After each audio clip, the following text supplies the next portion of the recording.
And we don't know to what extent this bionic eye gives you vision. Maybe, yes, it would give you vision, but is it going to give you is it going to look like somebody has 20/20 vision, or is it just going to be, you'll be able to see shapes and outlines or maybe some vague colors? And of course, vision is so psychological. What we perceive to see is our own perception. Yeah. And so I really don't think that I would. And I would agree with you more on a spiritual level.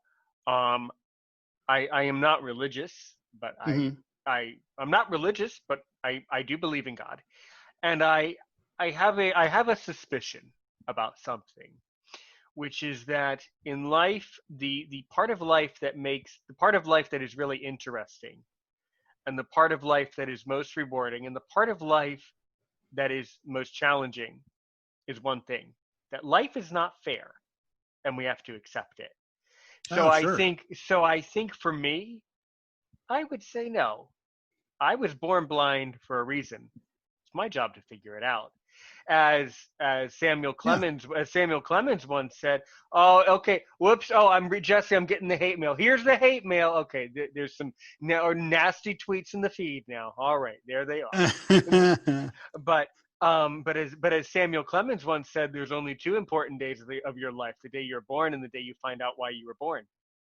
And there's only two other things. There's only two other things that I'm sure of, apart from the day that I was born, and for me to find out why.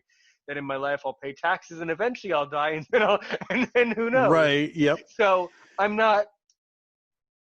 Also with my eyes. So what happened was I was born with glaucoma and cataracts, and I was born in the 90s, and I've gone through 7 cornea transplants. Yes, go ahead. Mm-hmm.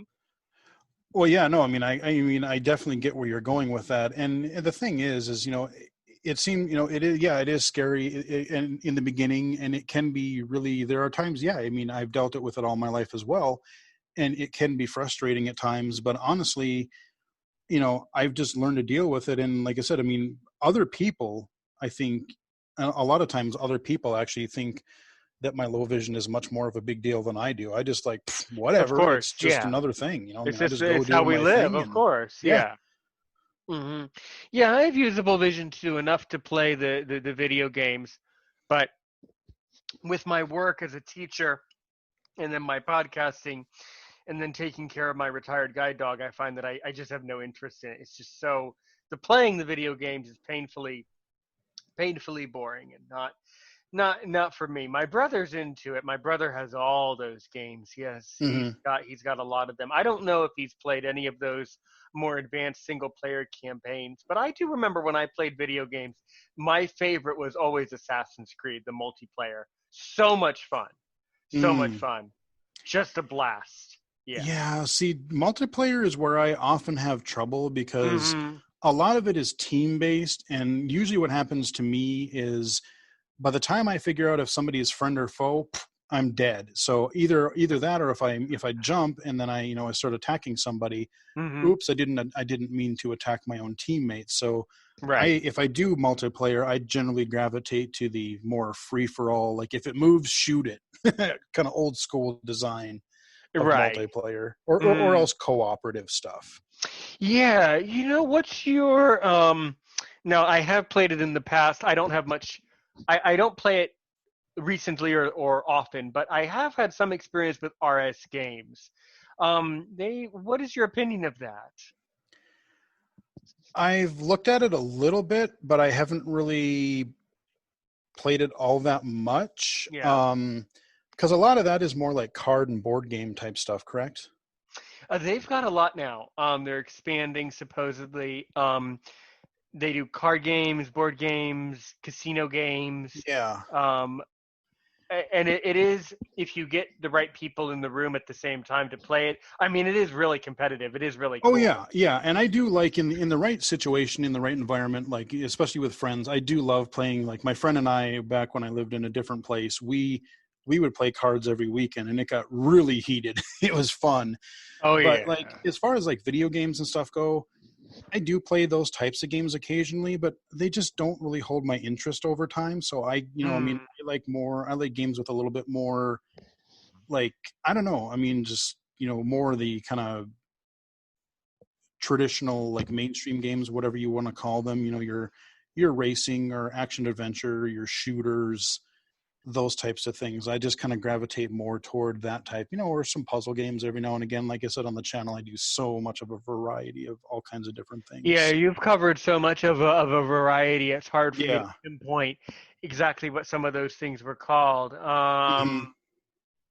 Yeah, but there were a lot of interesting story games though, with really, really inspirational voice acting and really that were really well written. It seems like some of these games, as I've said, I'm repeating myself, are much better written than others. Some are just, I just feel like with some of the games you've covered over the years, man, some of them were just better planned out, a lot better of an idea to start with. So Jesse, if you could start a game tomorrow, if you could write your own game, what would the story be? Well, actually, I'm kind of struggling with that at the moment because there's actually a accessible game that is not fully out yet. But if you have seen the channel recently, there is a game in development right now called Sable, Hmm. and it is a oh god, I forget the name of the developer. I'm sorry, guys, but it's called Sable, and it is an audio RPG maker creation tool. So they're basically building this audio game engine to where a person like you or I could, without knowing any programming, without knowing any coding or anything like that, we can go ahead and make our own turn-based audio Wait, RPG. really? Yeah, you Really? can walk. Yeah, you can walk around, like an overhead type of, like overhead Final Fantasy type of thing where you Hmm. go through, you fight creatures and go to towns and do quests and things. In May they had they had a beta. It was a timed beta until the end of May, and I tried it. I streamed it, and the archive is up on my channel, so I do have a video about it. But it's amazing. It's cool because you can, like I said, you can create your world. You can add buildings. You can add, characters to it. You can add quests and items and monsters and equipment, and like you can build your Oh. whole world. Whoa. Whoa. Okay, see a So game where I could do some creation and kind yeah, of be artistic. Well, that's so I want and to then you learn can more go back about and that. play it, and then you can go back and play it and have other people play it. So That's I really actually cool. I am kind of in the progress because I have been talking to the developer a little bit and Hmm. asking him some questions, and he's been really great to work with, because Well, I want to. I'm I'm so intrigued that I actually want, as an I. This is just an idea, just for fun. I'm kind of. I kind of want to help you with that. I mean, is there anything maybe at a future date? Maybe we could not necessarily make a podcast about it, but maybe sit down over Zoom, where maybe I could see you doing some of this. Maybe you could show me how to do it. So maybe I could have a kind of a experience of like creating or something like that. That would be fascinating. yeah. Well, right now, no one can play it right now. I can't even play it anymore because the beta has expired. But as it's hopefully supposed to be coming out, hopefully later this year, Hmm. I'm sure, like I said, I do stream on Mixer sometimes, and so that would be a thing where people can, they can come in and join the stream and be able to watch live, like, because when I did it last time, I had another blind person that I know who had joined the channel, and he was actually giving me a few tips because he had played it before I did.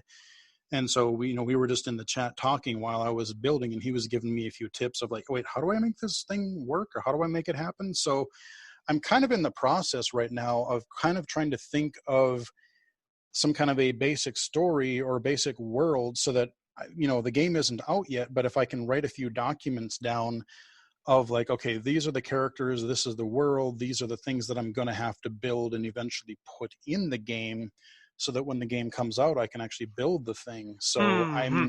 And can we manipulate the environment in the game?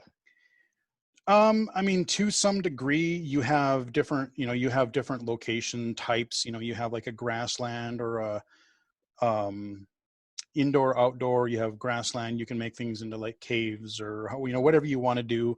You can make different flooring. So if you want to build like a castle with with different stone floors and walls, or you want to build some wooden huts, you can do that or whatever. Ooh, And yeah. it's all, depending on what sound, like you can import your own sound effects or music into it. So you can, you don't have to do the medieval thing. It'll come with some sound and tools in it. But like I know some people were playing with the idea of, well, maybe instead of making a traditional fantasy role-playing game, maybe they want to make a science fiction role-playing game and have modern things. So you have, sound effects for modern walking on, metal floors or in a space station, or you have car sounds because you're walking around a town, or, so it just depends on the imagination of what types of things you want to create and how you want to build it. So, I mean, Well, it's a bit I hard to tell you, explain.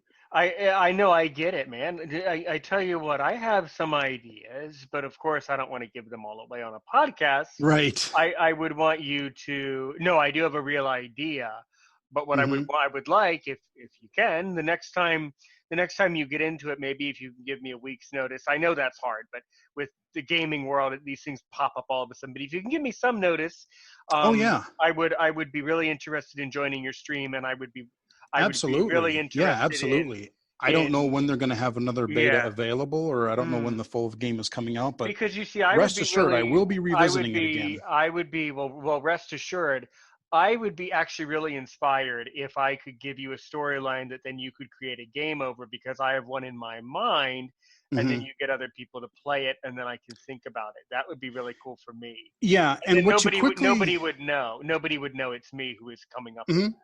Yeah. And what you quickly realize, though, even though you're not coding or programming anything, you just start looking around you look around the world and you're thinking about building things. I mean, even just building a single screen of, buildings and characters. Like, let's say you want to build a single village. There's a lot of work and time that goes into that. So it's not something you could even really do in a stream or two. This is something that is gonna, if I were actually to build a game, this is gonna probably take once the editor and everything comes out, this is, if I decide to do this, it's gonna take me probably months to do. Right. Right. Yeah, and I mean, how do you basically organize that when you're deciding what to show? I mean, do you tend to record in the evenings, morning, anytime? Is there any particular time of day that you like to record? Well, when I record videos for the YouTube channel, Yeah. those are just recording and then I upload and unlock them kind of whenever. I have a schedule. I unlock videos regularly on Wednesdays and Saturdays, and then I do Mixer archives on Mondays. So if I Hmm. do a live stream through Mixer, most of the time I do those on the weekend. It could be a Friday, but more likely a Saturday evening.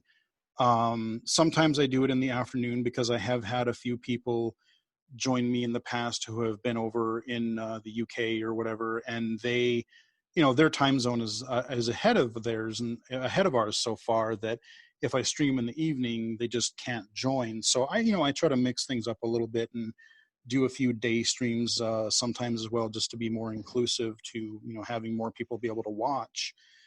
But most of I do mostly the YouTube stuff, but like I said, I do some of the streaming on Mixer as well. Awesome, Jesse. Awesome.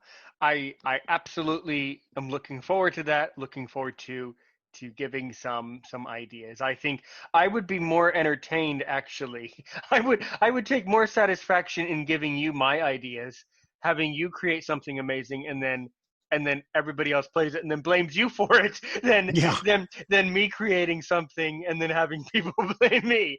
I just want to take the credit for helping you maybe to come up with some pretty cool stuff in the future. Yeah. And after So we're, we're coming up, by the way, last 45 seconds of the show. We've been talking with Jessie Anderson, who has a lot to say. By the way, you really enjoyed this. I think we're going to have a part two, because I think there's a lot more that you should say and tell people. So do you have basically a final message? You have about 10 seconds. not really, not off the top of my head, but it's just, yeah, it's been a fun conversation, and yeah, I would be willing to hang out again. Yeah. Excellent. Well, that's so good, Jesse. I was I'm really glad you came in, and I'm really appreciative that you came in at such a short notice. everybody, that was another exciting edition of Aaron's Opinion. As I like to say, have a good